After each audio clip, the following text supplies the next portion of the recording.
comme j'étais rentré. Je pourrais marcher, je pourrais parler. Et puis, on m'amène au labo pour aller passer des examens, et puis des radios, toutes sortes d'examens là. Amen. Et, comme ça là. Et puis, il me suivait. Des jours passent, j'étais encore hospitalisé. Et quelques jours plus tard, je ne marchais pas. Quand j'étais rentré, je ne parlais pas. Et quand, après une semaine, à peu près une semaine, je ne marchais pas. Les jambes étaient comme ça ne se plie pas. Là, on commence à faire d'autres examens pour savoir qu'est-ce qui m'empêchait de marcher. Là, mon cas commence à se détériorer.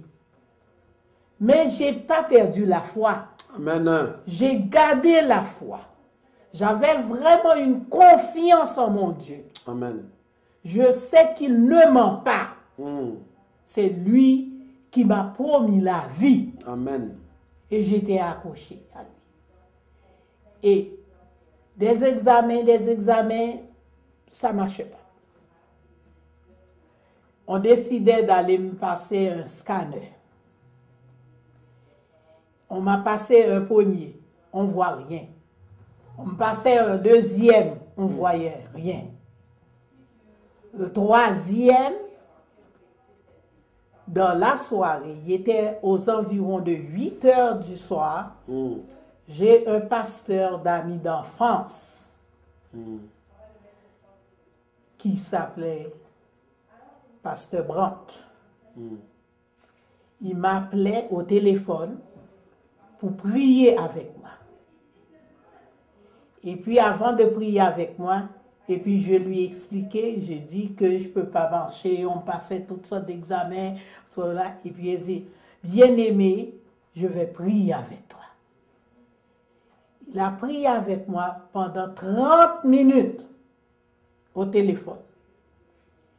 Et par la suite, il m'a dit, bonne nuit, bien-aimé. Et puis il a fermé le téléphone. Aussitôt qu'il a fermé le téléphone, le sommeil revient. Et qu'est-ce que je voyais dans mon rêve? J'ai vu qu'il y avait un technicien qui s'approchait près de moi. Il était très grand. Il habillait en vert. Et il avait un sarrau blanc sur lui. Et il sortait de sa poche une seringue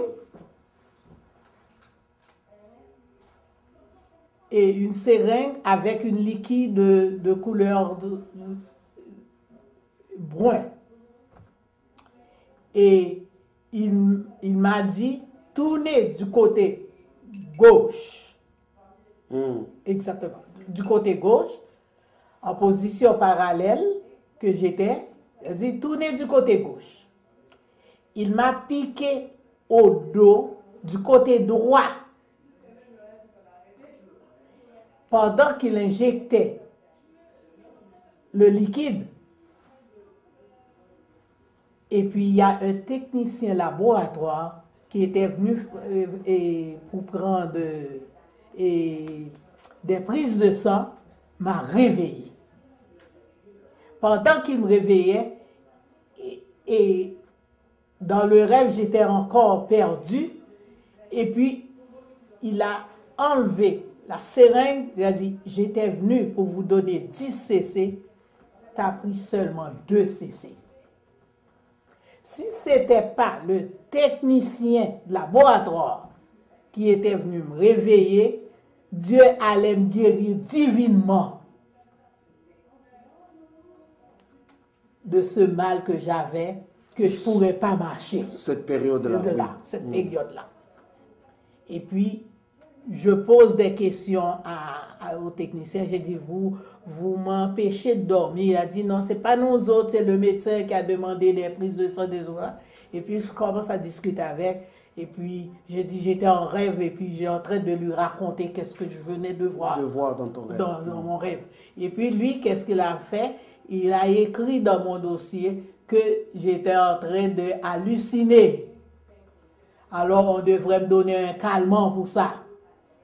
Quand le médecin était arrivé le lendemain matin, 6 heures du matin, et puis il me disait, oh, hier soir, tu as fait des cauchemars, et puis il semble que tu as besoin d'un calmant. Et puis j'ai dit, je ne vous comprends pas.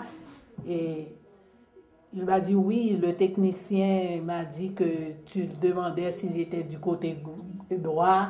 Et puis, il y avait quelqu'un qui t'avait donné une injection. Bon, voilà, il a raconté tout ce que je l'avais dit. Et puis, j'ai dit, non. J'hallucine pas. J'étais en rêve. Quand on hallucine, c'est les yeux clairs, et puis tu vois des affaires. Mais en rêve, c'est différent. Et puis, c'est à ce moment-là, elle dit, ok, j'ai tout compris. Là, vers la journée, on me retournait une 4e fois au scanner. Après ce technicien que j'ai vu en rêve, c'est à ce moment-là qu'on a détecté que j'avais des caillots qui étaient rendus dans ma veine cave. Ok, qui avaient bloqué l'entrée de l'aorte et la veine cave. Et pendant que j'étais dans la salle d'examen, on appelait le médecin pour lui dire de préparer la salle d'opération tout de suite, parce que c'est une chose qu'on voit seulement à l'autopsie quand la personne est décédée. Ce qu'on a vu. Et vraiment, dans 2-3 heures, on m'a amené à la salle d'opération et puis on m'a passé un filtre. Jusqu'à présent, je portais ce filtre-là à la veine cave. C'est un métal, ok, qui on rentre par la cuisse et puis qui est rendu à la veine cave, ok, et puis pour empêcher mon sang de faire des caillots, ok, pour filtrer mon sang. Et le lendemain matin, après l'opération, mon mari et puis le médecin étaient venus me voir pour voir comment j'ai passé la nuit. Et puis il a trouvé mon mari et puis il lui parlait. Mon mari, il a dit que j'ai une question à vous poser, monsieur le médecin. Et il dit, bon, comme je sais que c'est un corps étranger, c'est un métal qu'on a mis pour ma femme, alors je vais voir... Et mon inquiétude, c'est que je ne sais pas si le métal va rouiller. Est-ce que c'est une chose qu'on peut enlever avec le temps ou quoi? Et puis, le médecin a répondu, ne vous inquiétez pas. Cette dame-là, elle devrait mourir. Si elle ne meurt pas, ce n'est pas nous autres.